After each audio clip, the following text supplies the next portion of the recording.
Salut à tous et bienvenue dans ce 12e épisode de notre aventure de zéro sur Dofus Touch. Alors aujourd'hui, on va s'attaquer au donjon Quaqua pour avancer dans les deux différentes quêtes Tour du Monde, donc celle de Patakès et celle d'Hématompus. Elles nous demandent toutes les deux de taper le donjon Quaqua, donc autant le taper qu'une seule fois plutôt que le faire pour une quête et puis mince, en fait il fallait le faire pour l'autre aussi, donc voilà, on fait ce donjon en combinant les deux quêtes. Plus, vous vous rappelez sûrement pour le donjon des squelettes, on avait été prendre une petite quête annexe à Makna. Et donc on avait pris aussi pour ce donjon-ci, parce qu'il y a 3 quêtes annexes, enfin il y a 3 donjons à faire avec ces quêtes-là qui sont données à Makna. Donc on fait cette quête-là en plus. Et voilà, donc 3 quêtes pour un donjon. C'est pas mal, on essaye d'optimiser ça du mieux qu'on peut. Le donjon Quaqua, c'est une vraie étape, je trouve, dans une aventure sur Dofus Touch, parce qu'on rentre vraiment dans un donjon qui est connu pour être difficile. Donc voilà, les mobs tapent très fort, ils ont quand même pas mal de vie, ils ont des résistances. Voilà, si on est mono-élément, le donjon Quaqua, c'est souvent très dur de le réaliser tout seul. Moi ici, avec mes 3 personnages, ça va, j'ai plusieurs éléments différents. Surtout, c'est pour ça que je trouve que le Samodas est très bien. Avec un stuff mono-élément, on peut quand même être un peu multi, étant donné que nos invocations, le sanglier et les tofu tapent R, le bouffe-tout tape O, le koalak et le dragonnet que je n'ai pas encore tape feu. Et donc il y a moyen de vraiment pouvoir être presque multi-élément en étant mono-élément en fait. Donc le Samodas c'est très très bien pour ce donjon.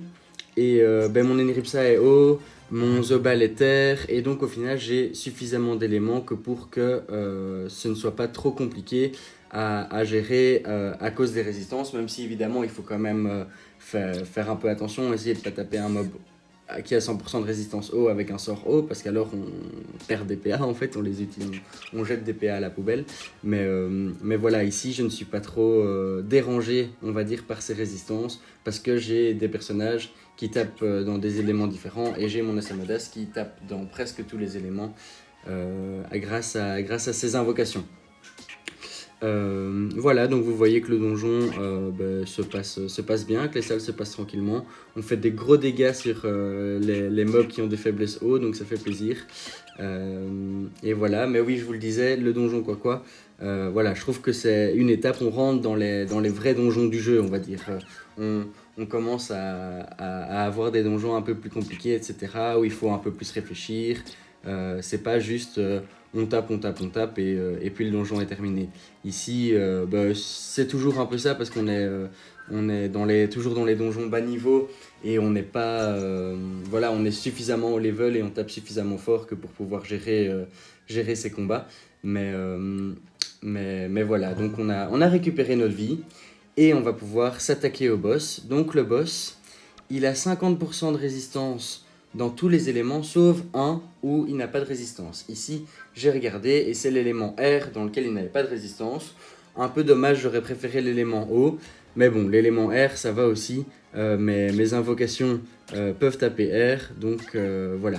Et donc le Quaqua, il a beaucoup de PM, il invoque des mobs qui tapent très fort, il a de la vie, il a des résistances. C'est pas un mob facile et les différents, je pense que ce sont des quackers qui sont avec lui. Je ne suis pas sûr, mais je pense que c'est des quacks. C'est des quacks qui sont avec lui.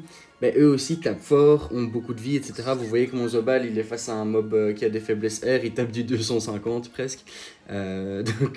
Voilà. Et donc, pour ce donjon, comme d'habitude, on a des succès.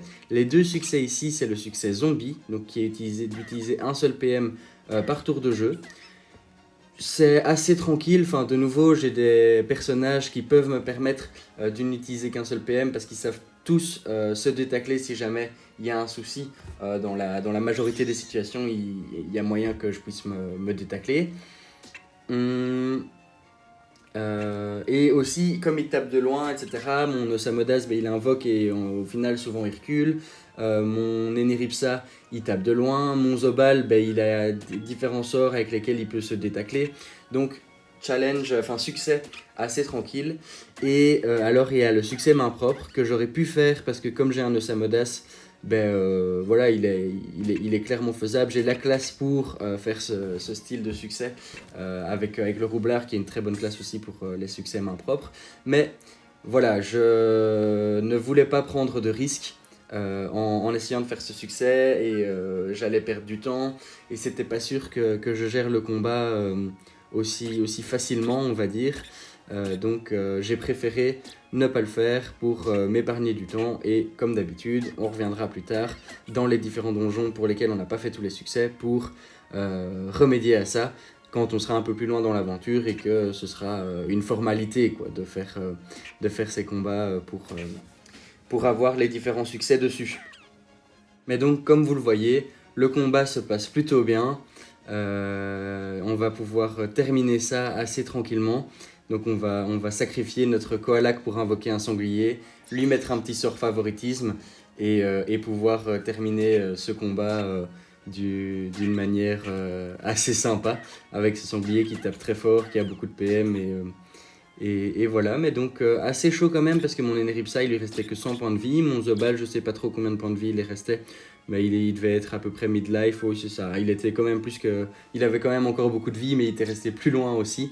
Et mon Osamodas sur lequel j'ai bien perdu de la vie aussi. Mais voilà, avec ce sanglier, on termine ce combat assez tranquillement. Et alors on parle, il faut surtout pas oublier de parler à ce petit Quack, parce que grâce à lui, on va pouvoir apprendre le sort Capture d'âme. Le sort Capture d'âme qui nous permet de capturer des boss de donjon ou des monstres ou quoi. Et du coup, c'est assez sympa. Par exemple, le Drago Cochon sur lequel on peut dropper le Dofus turquoise, ça peut être intéressant de farmer le donjon, de capturer le boss et puis d'aller leur taper en arène ou de vendre les captures pour se faire quelques kamas tout simplement. Ou alors, il y a des archimonstres. Donc, les archimonstres, ce sont des mobs dans chaque zone qui sont plus résistants, qui ont un peu plus de points de vie, qui tapent un peu plus fort, etc. On peut les capturer. Et donc, ces différents archimonstres, même tous les mobs des zones et les gardiens des donjons, sont à collectionner, on va dire, pour la quête du Dofus Ocre. Donc, en fait, pour la quête du Dofus Ocre, il faut avoir capturé tous les mobs du jeu et aller les rendre à Automai pour pouvoir pour pouvoir terminer cette quête et avoir le Dofus Ocre qui donne un PA si ça n'a pas changé. Donc on a rendu la quête à Hematompus et notre Dragodinde est enfin passé niveau 100. Donc on va pouvoir XP un peu plus avec mon Osamodas. Et mon Eneripsa, je pense que sa Dragodinde va passer niveau 100 aussi. En parlant à Patakès. Pour mon Zobal, il faudra encore un peu de temps. Je crois que sa Dragodinde est niveau 30. Mais comme c'est le compte avec lequel je joue le moins pour le moment, voilà, j'ai pas encore eu l'occasion de lui monter sa Dragodinde. Mais je vais m'attaquer à ça pour qu'on puisse recommencer à XP la team. On fait les petits échanges habituels. Vous voyez qu'on est à peu près 15 000 kamas par personnage, ce qui est pas beaucoup, mais c'est toujours plus qu'au donjon précédent. Et voilà. Et donc moi je vous dis à la prochaine, à mercredi du coup, pour une nouvelle vidéo. Allez, ciao!